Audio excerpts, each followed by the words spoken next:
এটা আমার মনে হয় ফেডারেশন সবচেয়ে ভালো উত্তর দিতে পারবে, বিকজ ফেডারেশন প্লেয়ারদেরকে নমিনেট করেছে, ফেডারেশনই কোচদেরকে নমিনেট করেছে। এখানে আমি শেফ ডিভিশন হিসেবে আমি প্রশ্ন অ্যাভয়েড করছি না, বাট আমি যেটা জানি ওনারা আমাকে যেভাবে বলেছেন যে এরা যাচ্ছে এরা যাচ্ছে এরা যাচ্ছে সেভাবে হচ্ছে। আমি শিওর ডিজি মহোদয়ও এটার উত্তর দিতে পারবেন না। ফেডারেশনের পক্ষ থেকে কি উত্তর দিতে পারবেন? এনিওয়ান? কেন উনি যে ভেরি ভ্যালিড একটা কোশ্চেন করেছে, মেয়েদের সফলতা বেশি, মেয়েদেরকে কেন বেশি আরো প্যাট্রোনাইজ করা হয়নি, এখানে কেন? আমি একটু বলি, মেয়েদেরকে পাঠাবে ফেডারেশন কিন্তু তার ফেডারেশনে যে মেয়ে বা তার খেলাকে কেন্দ্র করে যেসব মেয়েরা ইনভলভ, তার মধ্যে যারা যোগ্য, যারা কোচ হইতে পারবে, যারা ম্যানেজার হইতে পারবে, ওই ধরনের লোকদেরই কিন্তু পাঠায়।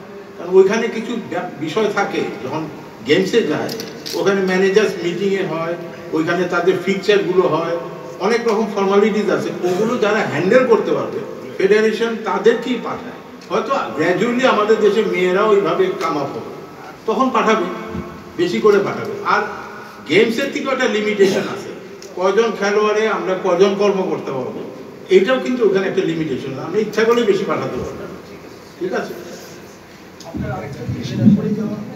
আমার মনে পড়লো যে আমরা যখন ফার্স্ট মিটিংটা করি, ফার্স্ট মিটিংয়ে শুধু কাবাডি পুরুষ দল যাওয়ার কথা ছিল।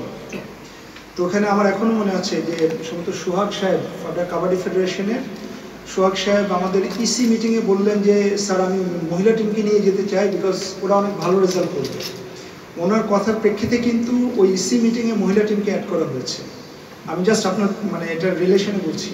এরপরে কিন্তু ওই যে আবার বললাম যে 12 জন করে প্লেয়ার ছিল, ওটা উনি বাড়িয়ে 14 জন করে করেছে।